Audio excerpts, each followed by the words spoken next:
لا حول ولا قوة إلا بالله العلي العظيم. أعوذ بالله من الشيطان الرجيم. بسم الله الرحمن الرحيم. الحمد لله الذي نور قلوبنا وشواء أنوار محبة الألبية وجعلنا من المتمسكين بولاية المرتضوية الذي فرض الله محبته ومودته على العربية والعجمية. والصلاة والسلام على مبلغ رسالات الإلهية سيدنا أبي القاسم محمد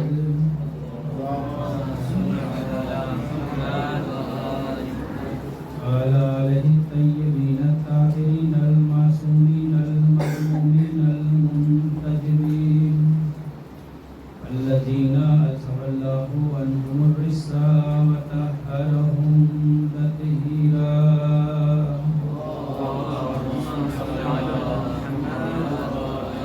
ولعنة الله على أعدائهم أجمعين ومنكر فضائلهم وغاصب حقوقهم أجمعين. أما بعد فقد قال الله تبارك وتعالى في القرآن الحكيم وهو أصدق الصادقين وقوله الحق بالحق. بسم الله الرحمن الرحيم. أفحسبتم أن أصحاب الكهف والرقيم كانوا من آياتنا عجبا. صلوات محمد وآل محمد.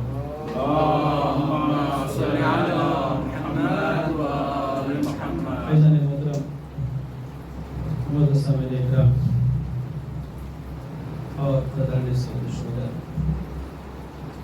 مسلسل 2 دنوں سے کچھ معروضات آپ حضرات کی خدمت میں عرض ہوئی اور ہم نے پہلی مجلس میں یہ کہا تھا کہ امام حسین علیہ السلام نے اپنا قیام کر کے تا قیامت تک کے لیے اپنے آپ کو زندہ کیا، اور امام حسین کے زندہ رہنے کی وجہ جو ہے وہ صرف ایک ذات ہے جس کے لیے امام حسین نے قربانی دی تھی.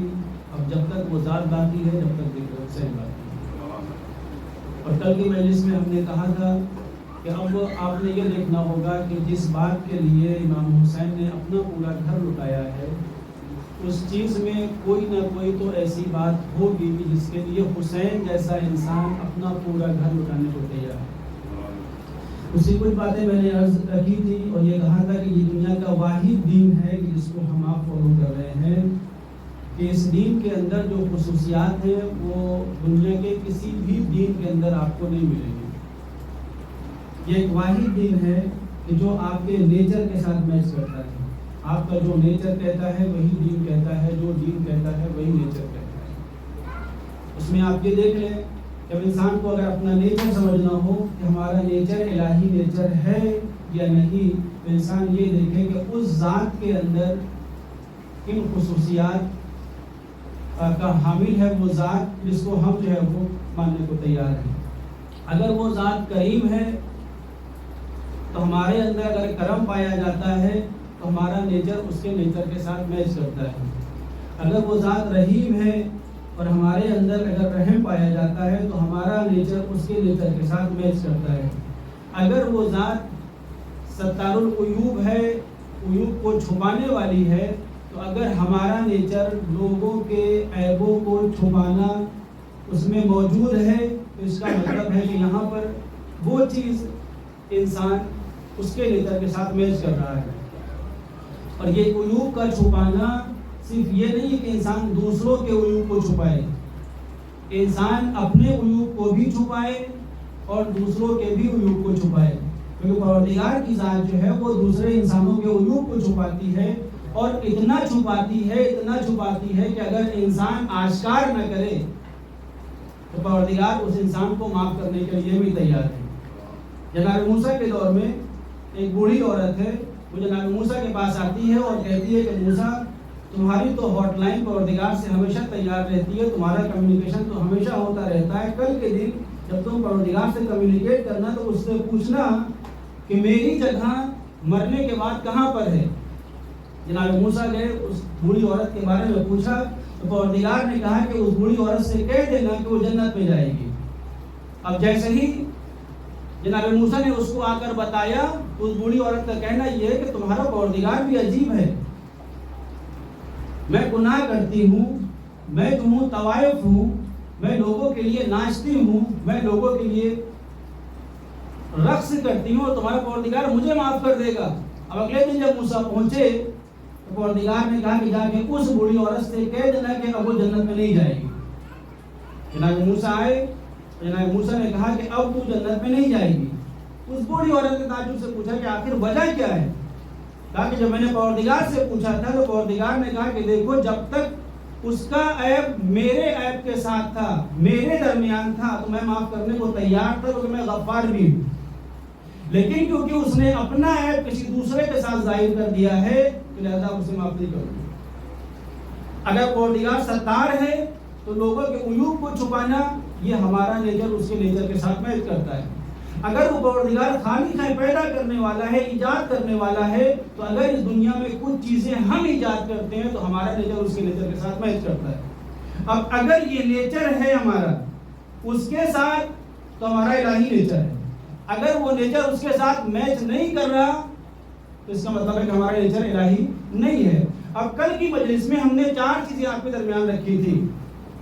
انسان کے نیچر میں یہ 4 چیزیں پائی جاتی ہیں۔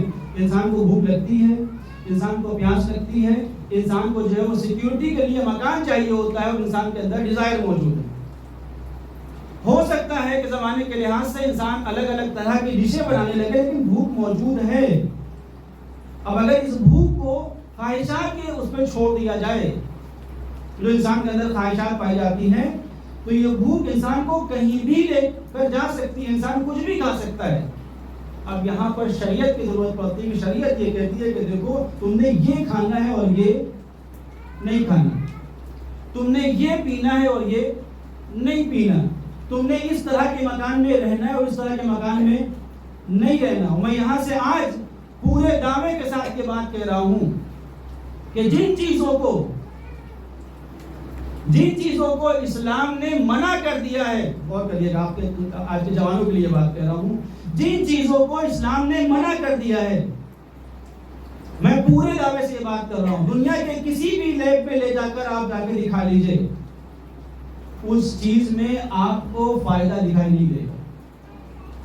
اور جن چیزوں کو اسلام نے کہہ دیا ہے کہ تم نے یہ کام انجام دینا ہے، آپ دنیا کے کسی بھی لیب پہ جا کر دکھا لیجئے، آپ کو اس میں نقصان نہیں دکھے گا۔ میں مثال دیتا ہوں، لحم الخنزیر، اسلام نے منع کیا ہے کہ آپ جو ہے وہ لحم الخنزیر یوز نہ کریں، جس کو ہم PIG کہتے ہیں انگلش زبان میں۔ میں پوری گارنٹی سے کہتا ہوں کہ کوئی دنیا کا بڑا سے بڑا سائنٹسٹ آ جائے اور یہ بتا دے کہ لحم الخنزیر میں فائدہ زیادہ ہے نقصان کی وجہ سے۔ اسلام نے آپ سے کہا کہ آپ نے شراب نہیں پینا ہے۔ دنیا کا کوئی بھی بڑا انسان اگر یہ بتا دے کہ شراب میں فائدہ زیادہ ہے، کوئی آپ کو نہیں بتا پائے گا۔ یہ جوانوں کے ذہن میں یہ خراب کرنے کی کوشش کی جاتی ہے کہ اگر آپ دین کو فالو کرو گے تو آپ کے ہاتھوں سے دنیا چلی جائے گی، لہذا دین کو چھوڑ دو اور دنیا کو اپنا لو۔ اور جبکہ ہمارا واحد دین یہ ہے کہ جو ہم سے یہ کہتا ہے کہ دیکھو اپنی دنیا بھی بناؤ اور آخرت بھی بناؤ۔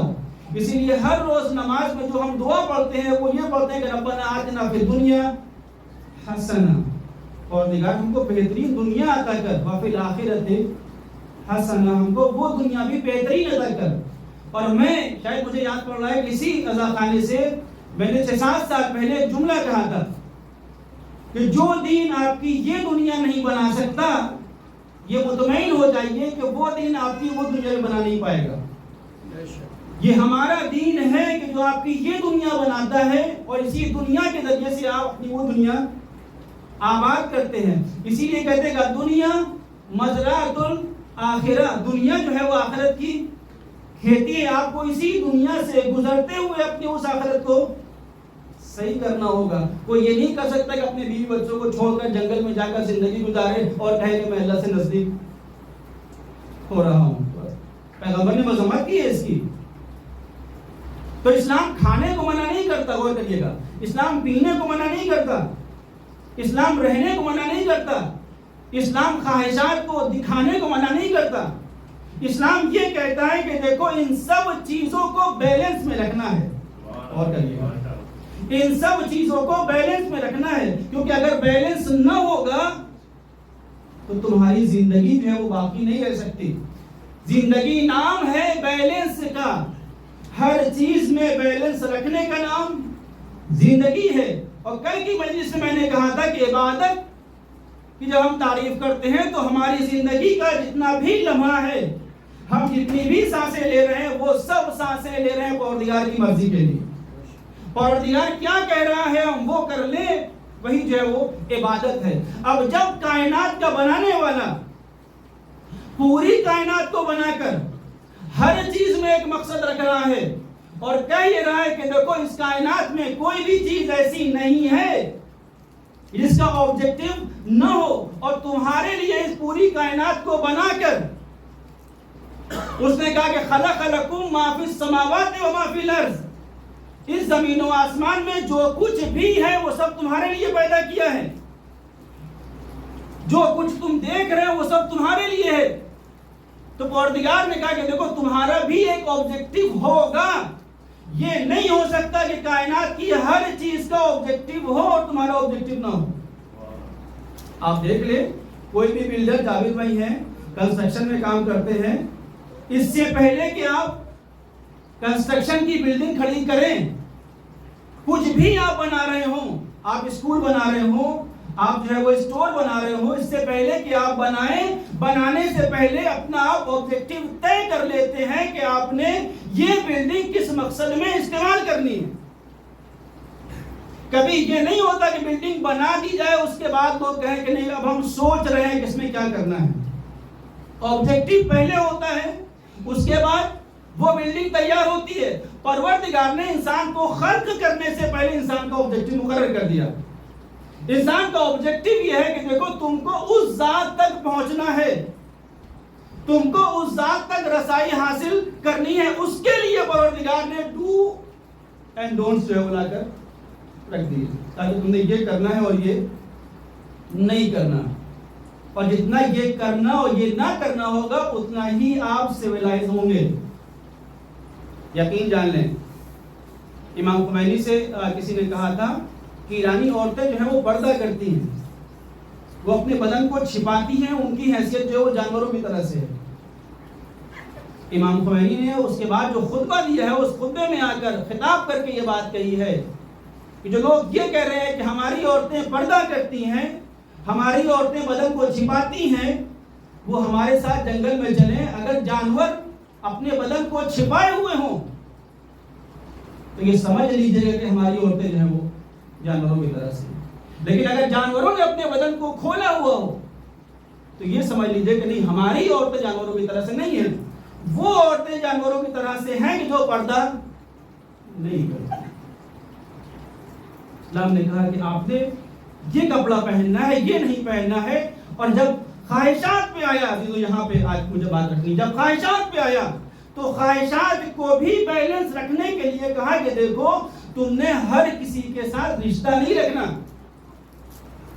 ایسا نہ ہو جائے کہ گائے اور جانوروں کی طرح سے آپ کو جنگل میں چھوڑ دیا جائے، آپ کا جہاں لے جائے وہاں منہ مار لیں. لیکن اس میں بھی ہم نے بیلنس رکھنا ہے تاکہ تمہاری حفاظت ہو سکے اور تمہارا جو مقصد ہے وہ تم پا سکو.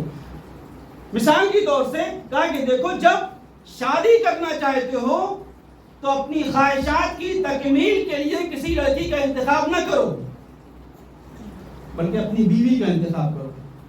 بیوی کی ڈیفینیشن کیا ہے؟ بیوی کی ڈیفینیشن یہ ہے کہ جو آپ کے اولادوں کی ماں بننے کے قابل ہو. صحیح ہے؟ اس لیے آپ دیکھیں کہ جب امام علی نے جناب عقیل سے ایک جملہ کہا تھا کہ بھیا عقیل ہم کو ایک ایسا گھرانہ بتاؤ کہ جو شجاع ترین گھرانہ ہو، کیونکہ ہم کو ایک بچے کی ضرورت ہے، اس کے اندر ہم شجاعت دیکھنا چاہتے ہیں. تو کیا بتایا تھا جناب الملک کا گھر بتایا تھا نا. اس کا مطلب ہے کہ جناب علی ابن ابی طالب یہ بتا رہے ہیں کہ دیکھو جب اپنی بیوی کا انتخاب کرو تو وہاں پر اپنی خواہشات کو نہ دیکھو، اپنے بچوں کی ماں ڈھونڈو.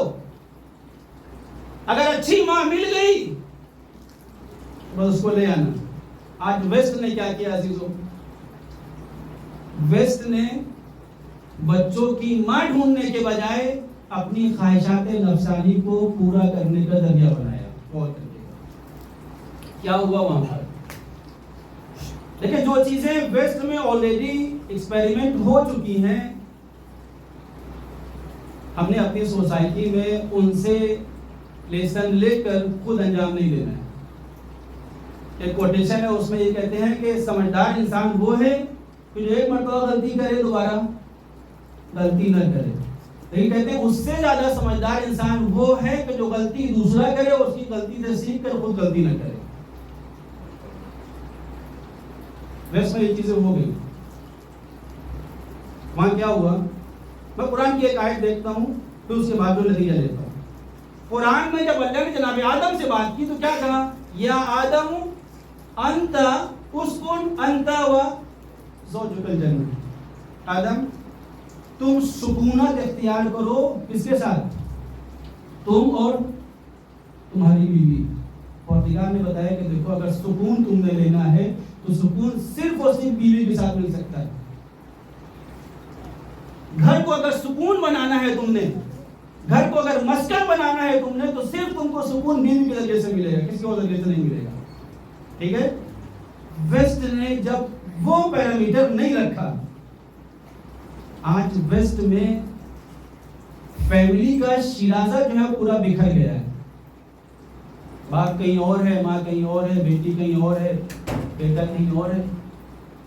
نہ باپ کو بیٹے کا پتہ. اور ٹاپ آف دس ممبر سے شاید کہنا مناسب نہ ہوگا کہ پاسپورٹ پر فادر کا نام ہی پتہ نہیں کہ بابو از مائی فادر. اب وہاں گھر جب ٹوٹا تو کیا آباد ہوا؟ گھر جب ٹوٹے تو کیا آباد ہوا؟ ہوٹل آباد ہو گئے. ہوٹل آباد ہو گئے. ہوٹل میں سکون نہیں ملتا ہے، سکون گھر میں ہی ملتا ہے. ہوٹل میں آپ جتنا بھی رہ لیجیے آپ کو سکون نہیں ملے گا. صحیح ہے؟ اب سکون اگر لینا ہے تو آپ نے گھر کو آباد کرنا ہوگا. گھر اگر آباد کرنا ہے تو ایک عورت سے ہی آباد ہوگا. عورت وہ ہو کہ جو آپ کے بچوں کی ماں بننے کے قابل ہو.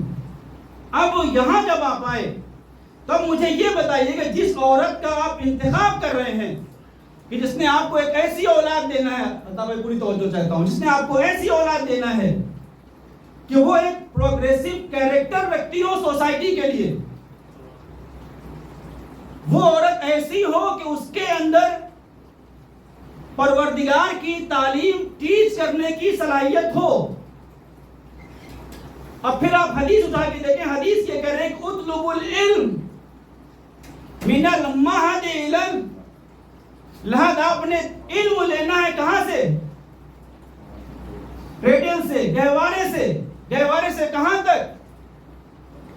قبر تک. مجھے یہ بتائیے کہ یہ ماں کب اپنے بچوں کو پڑھائے گی، کب اپنے بچوں کو تعلیم دے گی، کب اپنے بچوں کو تربیت دے گی؟ جب خود پڑھی لکھی ہو. صحیح ہے؟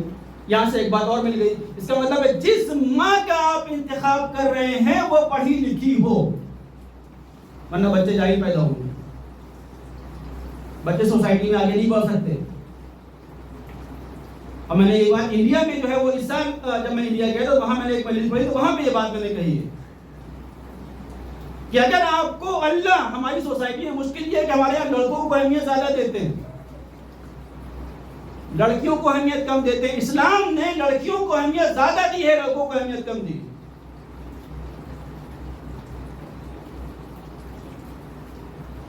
آپ یہ دیکھیں سورہ اٹھا کے دیکھیں اس سورہ کو لگا کر بھائی یہ ذنب قتلت روز محشر ایک دادگاہ پوری مقرر کی جائے گی ان لڑکیوں کے لیے کہ جن کو بے جرم خطا جو ہے وہ مار دیا گیا، مردوں کے لیے نہیں. صحیح ہے. اب آپ یہ دیکھیں، آپ ماشاءاللہ سے سارے لوگ جو ہے وہ پڑھے لکھے یہاں موجود ہیں، آپ یہ دیکھیں کہ جب اصحاب کہف کو پروردگار نے سمیٹنا چاہا تو جس کے ذریعے سے دائرہ شروع ہوا وہ فاطمہ ہے.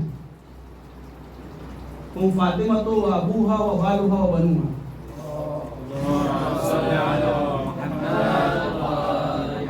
ہماری سوسائٹی میں اگر ہمارے پاس پیسہ ہے تو ہماری پوری کوشش یہ ہوگی کہ ہم لڑکے کو پڑھائیں لڑکی کو نہ پڑھائیں. اگر پیسہ آپ کے پاس زیادہ ہے تو آپ دونوں کو پڑھا لیں اور کر کے. صحیح ہے. آپ دونوں کو پڑھائیں، لڑکے کو بھی پڑھائیں اور لڑکی کو بھی پڑھائیں. لیکن اگر پیسہ کم ہو، پوری توجہ چاہ رہا ہوں، اگر پیسہ کم ہو تو اپنے لڑکے کو نہ پڑھائیے گا، لڑکی کو پڑھا دیجیے گا. کیوں کہہ رہا ہوں کہ لڑکا اگر پڑھتا ہے تو صرف اپنے آپ کو سجاتا ہے، اور جب ایک لڑکی پڑھتی ہے تو پورا سماج سدھرتا ہے. اس لیے کہا جاتا ہے کہ سوسائٹی کو سدھارنے میں جو رول ایک عورت پلے کر سکتی ہے وہ مرد پلے نہیں کر سکتا. اسلام نے اس لیے اس کا درجہ بہت اوپر رکھا ہے تاکہ دیکھو علم حاصل کرو گہوارے سے. اب گہوارے میں جو تربیت دے رہی ہے وہ تمہاری ماں ہے، اور تمہاری ماں جو ہے وہ پڑھی لکھی ہونی چاہیے.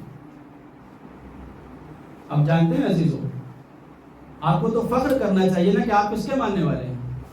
آپ علی ابن ابی طالب علیہ السلام کہ جن کا ایک پورا لقب جو ہے وہ مدینہ علم، انا مدینہ العلم وعلی بابها. یہاں جتنے بھی بچے یہ پڑھے لکھے ہیں وہ سب جو ہے وہ جانتے ہیں کہ وہاں پر ہمارے اسکول کے سامنے جو بورڈ لگا ہوا ہے اس میں یہی حدیث لکھی ہوئی ہے، میں علم کا شہر ہوں اور علی اس کے دروازہ ہے. کوئی بھی انسان دروازے سے آئے گا تو علم لے کر جائے گا.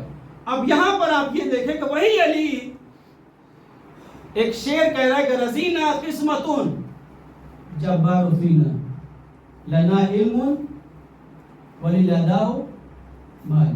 وہی علی کہہ رہا ہے کہ دیکھو میں پروردگار کی تقسیم کے اوپر راضی ہوں کہ اس نے ہمیں علم دیا. صحیح ہے. اور ہمارے دشمنوں کو کیا دیا؟ مال. اب آج اگر ہم علی کے ماننے والے ہیں عزیزو، یقیناً علی کے ماننے والے ہیں، تو ہمیں فخر ہونا چاہیے. تو جیسا کوئی رہنما کائنات میں نہیں ہے. وہ جو بات امام علی نے پروردگار کے لیے کہی ہے کہ پروردگارا مجھے فخر ہے کہ تو میرا رب ہے، اور یہ ہم بات امام علی کے لیے کہہ سکتے ہیں کہ اے امام علی ہمیں یہ فخر ہے کہ آپ ہمارے امام. وہ علی کہہ رہا ہے کہ علم ہمارے حصے میں ہے اور مال جو ہے وہ دشمن کے حصے میں. اگر ہم علی کے ماننے والے ہیں عزیزوں تو ہم نے علم کو فروغ دینا ہوگا. مال دوسروں کو چھوڑ دیں، مال بھی آپ کو عزت دے گا اور کریے گا. صحیح ہے. علم بھی عزت دے گا لیکن مال کی عزت وقتی ہوگی، علم کی عزت پرماننٹ ہوگی. صحیح ہے. علم بھی آپ کو لذت دے گا اور کریے گا، مال بھی آپ کو لذت دے گا، لیکن جب مال بھائیوں میں بانٹیے گا تو لذت بٹ جائے گی. لیکن علم جب آپ حاصل کریے گا تو آپ کو لذت ملے گی. حاصل کرنے کے بعد جب آپ پڑھائیے گا تو اس سے زیادہ لذت ملے گی. مال وہ ہے کہ مال اگر آپ نے لے لیا تو اس مال کو حاصل کرنے کے لیے آپ کے اندر ٹینشن بہت آئے گا، آپ کے اندر ڈپریشن بہت آئے گا، فرسٹریشن بہت آئے گا، سکون نہیں ملے گا. علم ایک واحد چیز وہ ہے کہ جو اگر آتی ہے تو انسان کو مطمئن کر دیتی ہے. میں ایک نتیجہ دوں گا عزیزو آج کی مجلس میں. علم ایک واحد چیز وہ ہے کہ جب آتی ہے تو انسان کو مطمئن کر دیتی ہے. شاید یہی وجہ ہے کہ دنیا میں وہ افراد جو صرف مال کما رہے ہیں زیادہ تر ڈپریشن کی گولیاں کون کھا رہا ہے دنیا میں؟ غریب کھا رہے ہیں یا امیر کھا رہے ہیں؟ زیادہ تر امیر ہی کھا رہے ہیں. امریکہ میں اکثر لوگ رات میں سوتے نہیں ہیں، ان کو نیند تب آتی کہ جب وہ کچھ کھا لیتے ہیں تب ان کو نیند آتی ہے. میں اللہ کا شکر کرتا ہوں، بار بار شکر کرتا ہوں کہ اللہ نے ہم کو ایک ایسی جگہ دی ہے تنزانیہ، جہاں واقعاً we are learning a lot from this community where we are living. Tanzania میں اکثر حاجی صاحب کے ساتھ کبھی کبھی یہی ویل پروجیکٹ پہ ہم لوگ گئے ہیں، تو وہاں پہ ہم نے یہ دیکھا کہ گاؤں کے اندر وہ جو افراد رہ رہے ہیں وہاں پہ نہ بجلی ہے، وہاں پہ نہ پانی ہے، نہ بہت اچھا مکان ہے، لیکن ان سے جب پوچھا کہ آپ کیسے ہیں تو ہنستے ہوئے مسکراتے ہوئے کہتے ہیں الحمدللہ. مجھے یہ بتائیے کہ پیسے والوں کے اندر مسکراہٹ کتنی، ہنستا کون زیادہ ہے؟ غریب ہنستا ہے یا امیر ہنستا ہے؟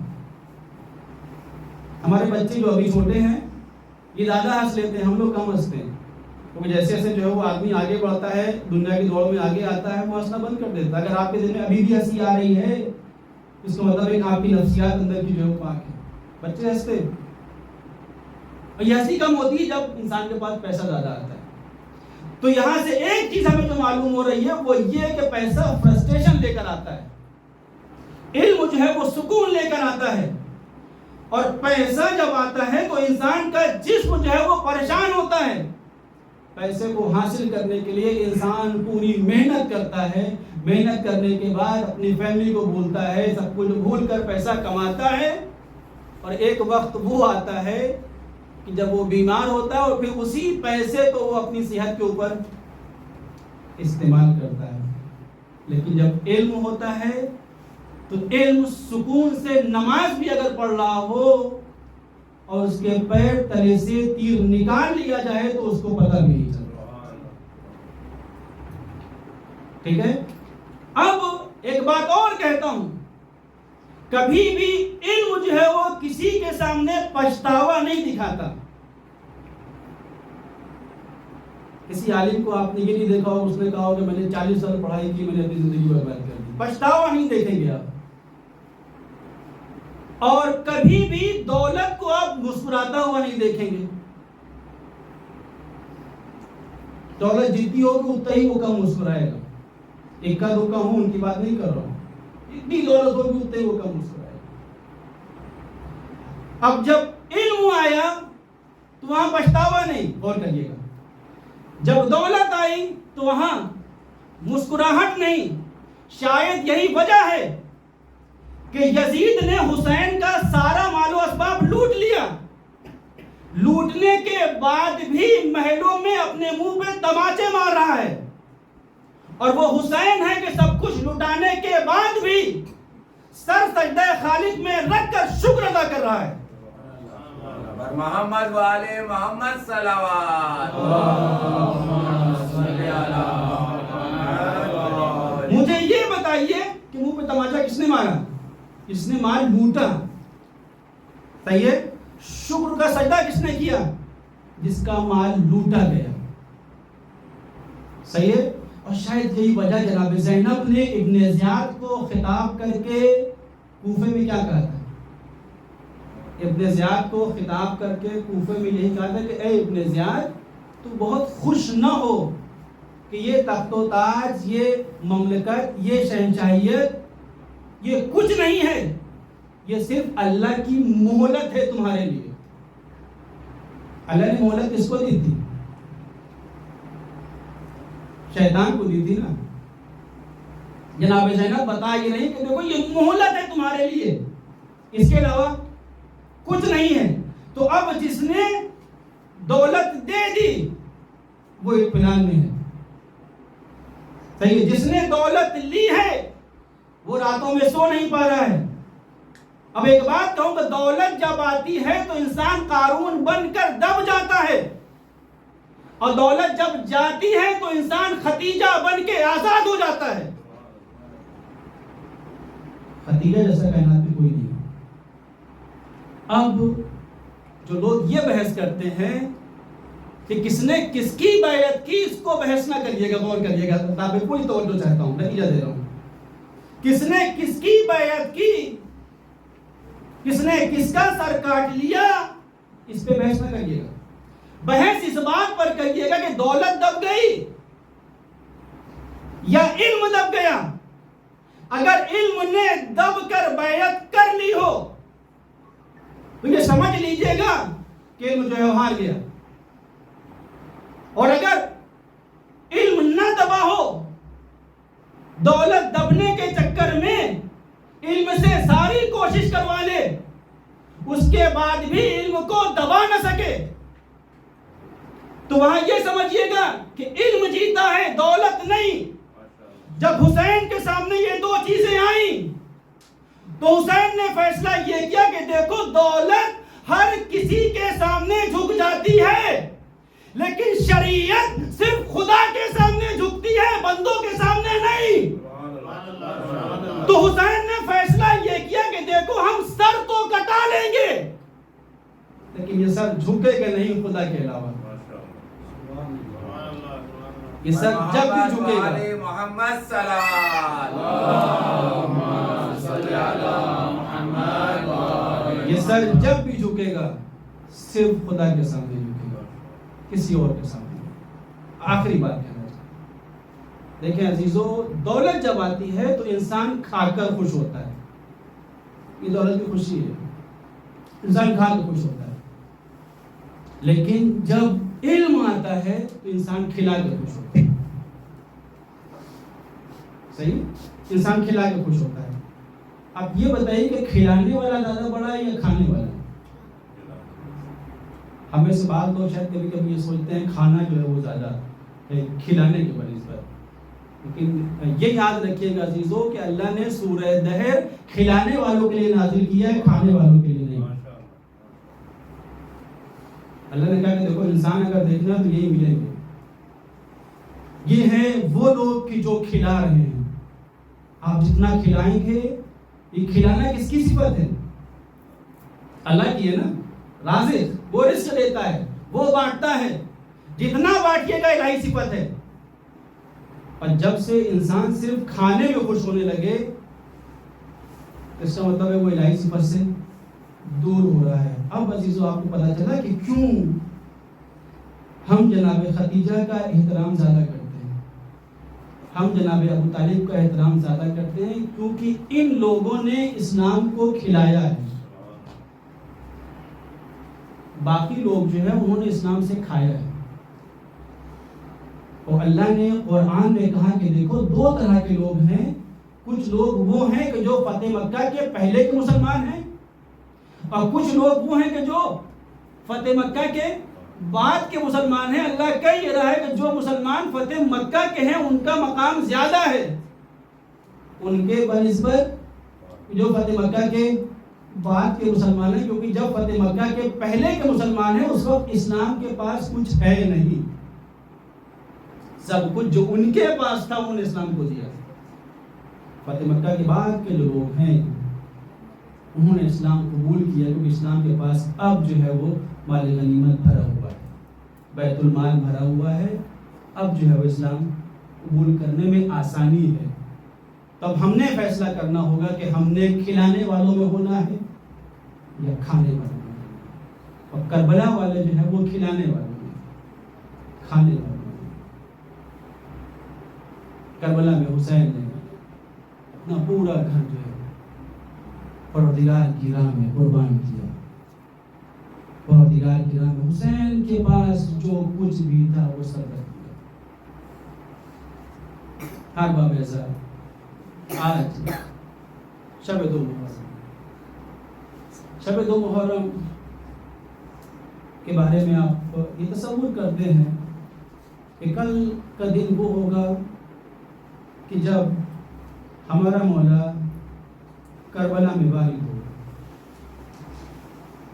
لیکن ایک لمحے کے لیے اپنی آنکھوں کو بند کر کے اس سے پہلے کہ میرا مولا کربلا میں وارد ہو، چلیے ہم سب لوگ اپنے آپ کو کربلا لے کر چلتے ہیں اور وہاں سے ایک ایک کنکر، ایک ایک پتھر اٹھا کر چننا شروع کرتے ہیں کہ ایسا نہ ہو کہ کہ کل جب حسین کربلا میں وارد ہوں تو اس میں سے کوئی کنکر سکینہ کو تکلیف دے دے. چلیے اپنے دل کے اوپر جو کربلا لکھی ہے ہم نے اس کربلا کو صاف کر لیں. ایسا نہ ہو کہ کل علی اکبر جب کربلا میں وارد ہوں تو علی اکبر کو کوئی تکلیف ہو جائے. عزیزو آپ کو بڑا انتظار تھا کہ حسین ہمارے مہمان بنے. آپ کو بڑا انتظار تھا کہ اس سے اچھا مہمان کائنات میں کوئی نہیں ہو سکتا. پروردگار نے آپ کو خدمت کا موقع دیا ہے. حسین جو ہے وہ ہمارے گھر میں مہمان بنے ہیں اور یہ مہمان بھی ایسا مہمان ہے کہ جس کی مہمان نوازی کرنے میں فائدہ بھی ہمارا ہی ہے. میں یہ کہتا ہوں عزیزوں کہ ہم کیوں حسین پہ اتنا زار و قطار آواز بلند گریہ کرتے ہیں. اور میں کہتا ہوں عزیزوں دیکھیں کبھی بھی حسین پہ رونے کے لیے تکلف سے کام نہ لیجیے گا, کیونکہ جب آپ کی آوازیں بلند ہوتی ہیں اور روتے وقت آپ کا جو چہرہ بنتا ہے وہ چہرہ شہزادی کو بہت پسند ہے. جب آپ کی آوازیں بلند ہوتی ہیں گریے میں تو معصومین جو ہے وہ خوش ہوتے ہیں اور آپ کے لیے دعائیں کرتے ہیں. آپ جب آوازیں بلند روتے ہیں تو آپ کے لیے شہزادی دعائیں کرتی ہیں. ہم جب بیتاب ہو کر روتے ہیں تو امام زمانہ ہمارے لیے دعائیں کرتے ہیں. اور میں کہتا ہوں عزیزو ہم کیوں آوازیں بلند نہ روئیں, کیونکہ سکینہ کو رونے نہیں دیا گیا, زینب کو رونے نہیں دیا گیا, کیونکہ اگر رونے دیا گیا ہوتا تو شاید آج ہم کم رو لیتے. ادھر حسین کی شہادت ہوتی ہے فوراً اشکیا آ جاتے ہیں, خیام میں آگ لگائی جاتی ہے. زینب کو رونے نہیں دیا گیا, سکینہ کو رونے نہیں دیا گیا. شاید یہی وجہ ہے کہ زینب نے اس پورے سفر میں کوفے سے لے کر شام تک جب زینب ہر جگہ پر پہنچی ہے, زینب نے کہیں پر پانی کا مطالبہ نہیں کیا ہے, لیکن جب زینب کو شام سے رہائی ملی ہے تو زینب نے بس اتنا ہی کہا ہے کہ ابھی ہم نے اپنے بھیا کا جی بھر کے ماتم نہیں کیا ہے, ابھی میں بھیا پہ عزاداری کرنا چاہتی ہوں. اجرکم اللہ, خدا آپ کو کسی کا میں نہ رلائے. عزیزو آج میرا دل چاہتا ہے کہ ان دو یتیم بچوں کا تذکرہ کروں جو مسلم کے یتیم ہیں. کل آپ نے جناب مسلم کی شہادت سنی ہے. آج میرا دل چاہ رہا ہے کہ ان دو بچوں کے واقعہ بھی آپ کے درمیان رکھوں. جب جناب مسلم نے یہ دیکھا کہ ہماری شہادت اب بہت نزدیک ہے, ہماری شہادت اب یقینی ہے, جناب مسلم اپنے دونوں بچوں کو محمد اور ابراہیم کو شرح قاضی کے پاس لے کر آتے ہیں اور کہتے ہیں شرح کہ دیکھو جب میری شہادت ہو جائے, جب میں قتل کر دیا جاؤں تو ان بچوں کو کوفے کی طرف سے جو بھی قافلہ مدینے جا رہا ہو بس ان بچوں کو ان کے حوالے کر دینا, یہ بچے خود مدینے چلے جائیں گے. مسلم کی شہادت ہوئی. شرح کا پتہ ہے آپ کو, شرح آلریڈی بک چکا ہے, یہ مسلم کے ہمراہی کا آدمی نہیں ہے. شرح نے کیا یہ کہ اپنے بیٹے کو بلایا, بیٹے سے کہا کہ دیکھو ان دونوں بیٹوں کو لے جاؤ اور جو بھی قافلہ مدینے کی طرف جا رہا ہو وہاں پہ ان کو حوالے کر دینا. یہ بچے مدینے چلے جائیں گے. ان کا بیٹا لے کر آیا, اس نے کیا دیکھا, ایک قافلہ ہے جو بہت دور دکھائی دے رہا ہے, مدینے جا رہا ہے. بچوں سے کہا کہ دیکھو وہ جو قافلہ دکھائی دے رہا ہے اس قافلے کے ساتھ ساتھ ہو لینا اور تم مدینے پہنچ جاؤ گے.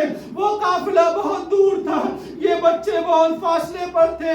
بچوں نے چلنا تو شروع کیا لیکن اس قافلے کی گرد بھی یہ بچے نہ پا سکے. اور عزیزوں یہ بچے کوفے کی گلیوں میں بھٹکتے رہے. ہاں باب ایسا ایک مرتبہ وہ وقت آیا کہ ابن زیاد نے ان دونوں بچوں کو گرفتار کر کے اپنے قید خانے میں ڈالا. وقت گزرا جب جناب زینب 11 محرم کو کوفے پہنچی اور کوفے سے جب شام جانے کا وقت آیا جناب زینب نے ابن زیاد سے کہا اے ابن زیاد بڑا اچھا ہوگا کہ ان دو بچوں کو بھی ہمارے حوالے کر دے, یہ بچے بھی ہمارے ساتھ چلے جائیں. ابن زیاد نے کہا کہ نہیں, یہ بچے آپ کے ساتھ نہیں جا سکتے, ہم آپ کو ان بچوں کے حوالے نہیں کر سکتے, ہم ان بچوں کو آپ کو نہیں دیں گے. یہ بچے اسی قید خانے میں زندگی گزارتے رہے. عالم یہ ہے کہ ان بچوں کے دن بھر کی خوراک صرف 2 روٹی ہے اور جو ہے وہ 2 کپ گرم پانی ہے. ان بچوں نے جب یہ دیکھا کہ خوراک کتنی ہے تو بچوں نے فیصلہ یہ کیا کتنا اچھا ہو کہ ہم روزے رکھنا شروع کرتے ہیں. بچے دن میں روزہ رکھتے ہیں, شام میں افطار کرتے ہیں. یہ سلسلہ چلتا رہا, یہ سلسلہ چلتا رہا. ایک وقت وہ آیا کہ بڑا بھائی ابراہیم یہ کہتا ہے کہ ایسا ہو کہ آج جو اس قید خانے کا خود دربان ہے ہم اس سے بات کرتے ہیں, شاید اس کے دل میں رحم ہو اور ہمیں وہ آزاد کر دے. اس قید خانے کا جو دربان ہے اس کا نام مشکور ہے. مشکور آیا, ان بچوں نے کہا کہ اے مشکور مجھے یہ بتاؤ کہ تم نے رسول خدا کا نام سنا ہے؟ مشکور نے کہا کہ ہاں وہ ہمارے نبی ہیں. اس کے بعد کہا یہ بتاؤ تم نے کیا علی کا نام سنا ہے؟ کہا ہاں یہ ان کے وصی ہیں. پھر اس کے بعد کہا ہمیں یہ بتاؤ کہ تم نے حسین کا نام سنا ہے؟ کہا ہاں وہ رسول کے نواسے ہیں. کہا تم نے مسلم ابن عقیل کا نام سنا ہے؟ کہا ہم سب کو جانتے ہیں, لیکن یہ تو بتاؤ کہ تم یہ سب پوچھ کیوں رہے ہو؟ ان بچوں نے کہا کہ ہم اسی مسلم کے بچے ہیں. بس مشکور نے جب یہ سنا تو مشکور کہتا ہے آقا زادو آج سے میں وعدہ کرتا ہوں کہ اس قید خانے میں آپ کو کوئی تکلیف نہ ہوگی, اور اگر آپ مدینے جانا چاہیں تو آپ مدینے بھی جا سکتے ہیں. بچوں نے کہا مشکور ہمیں پتا ہے کہ تم ہمیں کوئی تکلیف نہ دو گے, لیکن بڑا احسان کرو کہ ہمیں مدینے جانے دو, کیونکہ ہماری ماں مدینے میں ہمارا انتظار کر رہی ہے. مشکور نے کہا بچوں دیکھو اگر دن کے اجالے میں جاؤ گے تو ابن زیاد تم کو دوبارہ زندان میں ڈال دے گا. رات کی تاریکی میں نکلنا, مجھے یہ پتا ہے کہ دیکھو تمہیں آزاد کرنے کے بعد ابن زیاد مجھے چھوڑے گا نہیں, لیکن بچوں مجھ سے وعدہ کرو کہ روز محشر اپنے نانا سے ہمارے بارے میں یہ کہنا کہ مشکور وہ آدمی تھا جس نے زندان سے ہمیں آزادی دلائی تھی, مشکور وہ آدمی تھا جس نے ہمیں رہائی دی تھی. مشکور نے ان بچوں کو رات کی تاریکی میں زندان سے رہا کیا, لیکن ذرا انصاف سے بتائیے کہ ان بچوں کو کوفے کی گلیوں کا پتہ نہیں, مدینے کا راستہ پتہ نہیں. یہ بچے رات بھر کوفے کی گلیوں میں بھٹکتے رہے. صبح کا ہنگام نمودار ہوا. ان بچوں نے سوچا کہ اب ایسا ہو کہ ہم کہیں چھپ جاتے ہیں, ایسا نہ ہو کہ ابن زیاد کے آدمی آئیں دوبارہ ہمیں پھر گرفتار کر کے لے جائیں. یہ بچے ایک درخت پہ جا کر بیٹھ جاتے ہیں اور اس درخت کے نیچے جو فرات ہے اس فرات میں ان بچوں کے چہرے دکھائی دے رہے ہیں. اسی دوران حارث کی کنیز صبح پانی بھرنے کے لیے آتی ہے. کیا دیکھتی ہے؟ جیسے ہی اپنے برتن کو پانی کی طرف ڈالتی ہے تو تاریخ کا جملہ ہے کہ یہ بچے اتنے خوبصورت تھے کانہما قمران یلمعان فی الماء. یہ بچے ایسے چمک رہے تھے کہ جیسے چاند چمک رہا ہو. حارث کی کنیز نے جب ان بچوں کو دیکھا, ان بچوں کو نیچے بلایا, بچوں سے پوچھا بچوں آپ بتائیے آپ کون ہیں؟ بچوں نے کہا ہم مسلم ابن عقیل کے بچے ہیں. بس اس خاتون نے کہا آپ گھبراؤ نہیں, آپ پریشان نہیں ہو, ہمارے گھر کی جو مالکہ ہے وہ آپ کے گھر کی خادمہ ہے, وہ آپ کی بڑی خدمت کرے گی. وہ خاتون جو ہے وہ گھر لا کر بچوں کو اپنی مالکہ کے حوالے کرتی ہے اور کہتی ہے مالکہ آپ تو بڑے دن سے مسلم کے انتظار میں تھی, لیکن ہم مسلم کو تو نہ لا سکے, یہ مسلم کے بچے ہیں. بس جیسے ہی اس نے سنا کہ یہ مسلم کے بچے ہیں, بچوں کو نہلایا, بچوں کو صاف کیا, صاف کر کے بچوں کو دوپہر کا کھانا کھلایا, شام کا کھانا کھلایا, شام کا کھانا کھلا کر بچوں سے کہا بچوں ایک حجرے میں جا کر آرام کر لو.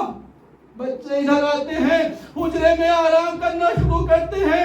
تھوڑی دیر کے بعد اس کا شوہر آتا ہے. اب جب حارث گھر میں آیا, حارث نے دیکھا کہ کافی رات گزر گئی ہے لیکن اس کی بیوی سوئی نہیں. بیوی سے پوچھا کیوں جاگ رہی ہو؟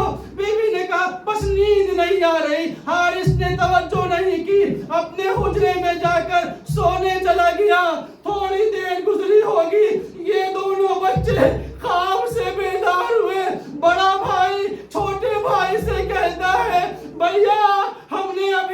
اپنے نانا کو خواب میں دیکھا ہے. وہ نانا آئے اور کہہ یہ رہے ہیں مسلم تم اپنی شہادت دے کر جنت میں آرام کر رہے ہو اور تمہارے بچے کوفے کی گلیوں میں بھٹک رہے ہیں. تو جناب مسلم کہتے یہ ہیں بزن قریب ہمارے بچے ہمارے پاس آنے والے ہیں.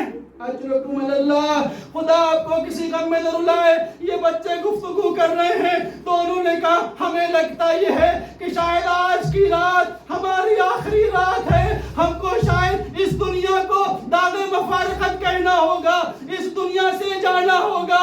بس یہ بچے گفتگو کرتے ہیں. حارث کی آنکھ کھلی. حارث نے بیوی سے پوچھا یہ کہاں سے آواز آ رہی ہے؟ بیوی نے کہا پڑوس سے آ رہی ہوگی. حارث نے کہا کہ نہیں اسی گھر سے آ رہی ہے. حارث اٹھتا ہے عزیزو. اب یہ جملہ سن لیجئے گا.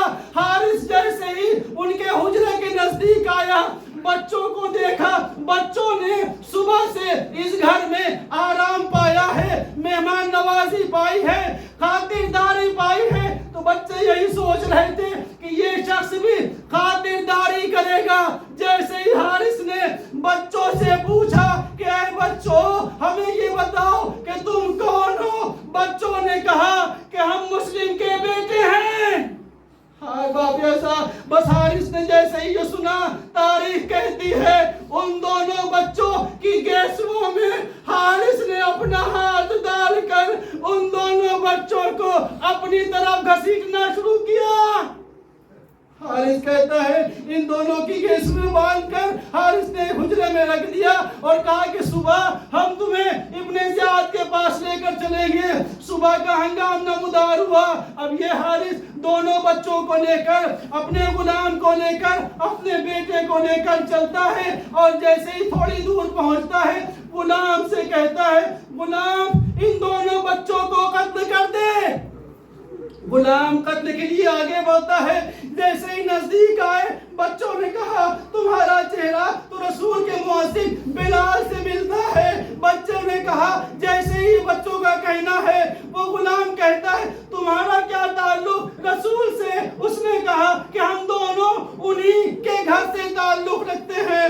غلام کا عالم یہ ہے غلام فرات میں کود جاتا ہے, کبھی باہر نکلتا ہے, کبھی اندر جاتا ہے اور آواز دیتا ہے ہائے حسین ہائے حسین. عزیزو جب حارث نے یہ دیکھا کہ غلام قتل کرنے کو تیار نہیں, بیٹے سے کہا کہ بیٹا تم آگے جاؤ اور بچوں کو قتل کرو. بچوں کے نزدیک جیسے ہی بیٹا آیا بس بیٹوں نے ایک بات کہی, بچوں نے اس کے بیٹے سے ایک بات کہی کہ دیکھو اگر تم ہمیں قتل کرو گے تو روز محشر رسول کو کیا منہ دکھاؤ گے. اس کا بیٹا بھی پیچھے ہو گیا. باپ نے کہا کہ میری مخالفت کرتا ہے تو جہنم میں جائے گا. فوراً حارث کے بیٹے نے کہا کہ میں تیری مخالفت کرنے کو تیار ہوں لیکن اپنا ہاتھ نبی کے گھر آنے سے رنگنے کو تیار نہیں ہوں. میں ان کا خون نہیں بہا سکتا. اب حارث خود آگے بڑھتا ہے. عزیزوں بس یہاں سے کچھ جملے سن لیجئے گا. بس مجلس تمام ہو رہی ہے. حارث جیسے ہی آگے بڑھا اور چاہتا ہے کہ بچوں کو قتل کرے. بچوں نے کہا حارث تو ہمیں قتل نہ کر, ہمیں زندہ لے کر ابن زیاد کے دربار میں چل, شاید کسی کو رحم آ جائے اور تجھے بھی پیسہ مل جائے گا جو تو چاہتا ہے اور ہماری زندگی بھی بچ جائے گی. لیکن حارث نے کہا کہ نہیں ہم تمہیں قتل کریں گے. پھر بچوں نے کہا تو ہم کو بازار میں لے کر چل, بیچ دے, تجھے پیسہ مل جائے گا.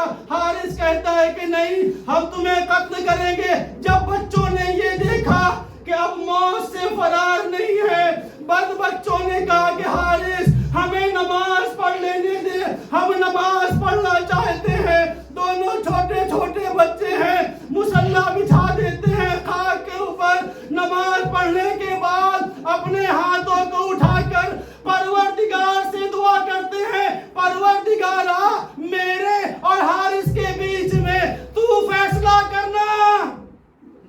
عزیزو میں اس سے پہلے کہ ایک بات آگے بڑھوں میں اپنے تمام بھائیوں سے اپنی تمام بہنوں سے ایک بات کہوں گا کہ ان بچوں کے حوالے سے جو بھی دعائیں مانگنی ہو مانگ لیجئے گا, کیونکہ ان بچوں کی دعا بچوں نے ابھی صرف ایک دعا کی ہے، پروردگارا ہمارے اور حارث کے بیچ میں تجھے فیصلہ کرنا ہے۔ بس ان بچوں نے نماز ختم کی۔ اب حارث چاہتا ہے کہ بچوں کو قتل کرے، جیسے ہی چھوٹے بھائی کو قتل کرنا چاہتا ہے، بڑا بھائی آگے آتا ہے اور کہتا ہے حارث مجھے پہلے قتل کر، میرے چھوٹے بھائی کو قتل نہ کر، کیونکہ میری ماں نے کہا ہے کہ چھوٹا بھائی جو ہے وہ بیٹے کی طرح ہوتا ہے۔ اب جب بڑے بھائی کو قتل کرنے کے لیے آیا تو چھوٹا بھائی آگے بڑھا اور حارث سے کہتا ہے حارث میرے بڑے بھائی کو قتل نہ کر، کیونکہ میری ماں نے مجھ سے کہا ہے بڑا بھائی جو ہے وہ باپ کی طرح ہوتا ہے۔ اب ان دونوں بچوں نے اپنے آپ کو ایک دوسرے سے گلے لگا دیا۔ عزیزو اب اس کے آگے میں نہ پڑھ سکوں گا، بس 2-3 جملے اور زحمت تمام۔ حارث نے ان دونوں بچوں کو اسی خاک کے اوپر قتل کیا، سروں کو جدا کیا۔ سر کو جدا کرنے کے بعد ایک چادر بچھا کر اس چادر کے اندر دونوں بچوں کے سر رکھ کر اب حارث چاہتا ہے کہ ابن زیاد کے دربار میں آئے۔ صبح کا وقت ہے، دربار لگا ہوا ہے، ابن زیاد بیٹھا ہوا ہے۔ ابن زیاد نے جیسے ہی حارث کو دیکھا تو ایک جات کہتا ہے کیا لے کر آئے ہو؟ ابن زیاد کا یہ پوچھنا ہے تو حارث کہتا ہے کہ میں مسلم کے بچوں کا سر لے کر آیا ہوں۔ ابن زیاد کہتا ہے ذرا مجھے بھی تو دکھاؤ، میں بھی دیکھنا چاہتا ہوں۔ اب جب اس چادر کا سرا کھولا تو جو چاند سے بچے کہ ابن زیاد جیسا انسان اپنے دربار میں کبھی کھڑا ہوتا ہے، کبھی بیٹھ جاتا ہے اور ایک بات کہتا ہے حارث ہم نے تم سے ان بچوں کو قتل کرنے کو نہیں کہا تھا، ہم تو چاہتے تھے کہ ان بچوں کو گرفتار کر کے لاؤ۔ بس آخری جملہ ہے، مجلس تمام ہو گئی۔ ابن زیاد جیسا انسان کہ ان بچوں کو دیکھ کر برداشت نہیں کر پایا۔ ذرا تصور کریں کہ اس ماں کے اوپر کیا گزری ہوگی کہ جب کوفے کے بازار میں مسلم سے خطاب کر کے اس خاتون نے ایک سوال کیا ہے، اے میرے وارث مجھے اتنا بتائیے کہ ہمارے دونوں بچے کہاں ہیں؟ عزیزو مجلس ختم ہو گئی۔ ابن زیاد کہتا ہے حارث ہم نے تمہیں قتل کرنے کو نہیں کہا تھا، لہذا اب میں چاہتا ہوں کہ کوئی شخص ایسا ہو کہ جو حارث کو قتل کرے۔ عزیزو بچوں نے دعا کی تھی، ادھر بچوں کی دعا پوری ہوئی۔ جیسے ہی ابن زیاد کہتا ہے کون ہے کہ جو حارث کو قتل کرے، اسی دربار میں ایک مومن شخص بیٹھا ہے۔ مومن شخص کھڑا ہوتا ہے اور کہتا ہے کہ میں اس کو قتل کروں گا۔ فوراً حارث کو پکڑ کر کوفے کے دربار سے باہر نکالتا ہے، بازار میں پھراتا ہوا لوگوں سے کہتا ہے لوگوں دیکھو حارث وہ ہے کہ جس نے مسلم کے بچوں کو قتل کیا۔ اب یہ مومن انسان حارث کو اسی جگہ لے کر آتا ہے کہ جہاں پر حارث نے مسلم کے بچوں کو قتل کیا۔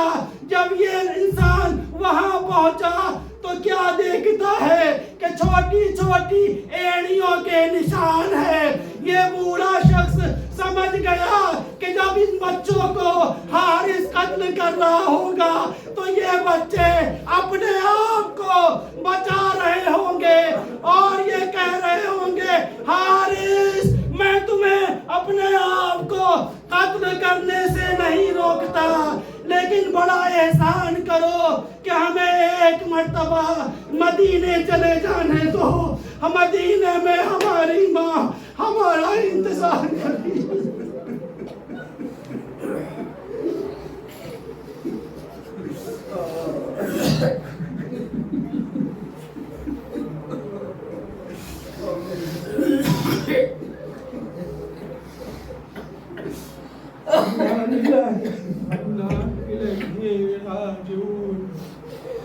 رضا بقضائه تسليما لأمره ربنا تقبل منا إنك أنت السميع العليم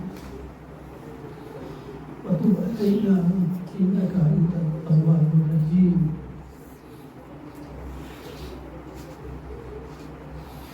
اللهم صل على محمد وآل محمد يا حسين بن علي يا سيد الشهداء يا سيدنا ومولانا إنا توجهنا واستشفعنا وتوسلنا بك إلى الله وقدمناك بين يدي حاجاتنا يا وديعا منا